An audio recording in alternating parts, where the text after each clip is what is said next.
LDC graduation থেকে পেছানোর কোনো পরিকল্পনা সরকারের নেই বলে জানিয়েছেন পররাষ্ট্র উপদেষ্টা তৌহিদ হোসেন। তবে স্বল্পোন্নত দেশ থেকে মধ্যম আয়ের দেশের তালিকায় ঢোকার পরও যাতে রপ্তানিতে বাংলাদেশের জন্য সুযোগ সুবিধা বজায় থাকে সে ব্যাপারে পশ্চিমা দেশগুলোর সাথে আলোচনা করছে সরকার।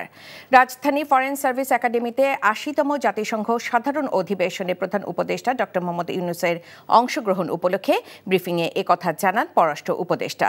যুক্তরাষ্ট্রের নিউ ইয়র্কে ২৩ সেপ্টেম্বর শুরু হতে যাওয়া এই অধিবেশনে যোগ দিতে ২১ সেপ্টেম্বর ঢাকা ত্যাগ করবেন প্রধান উপদেষ্টা। এবারের সফরে থাকছেন ৩ রাজনৈতিক দলের ৪ প্রতিনিধি।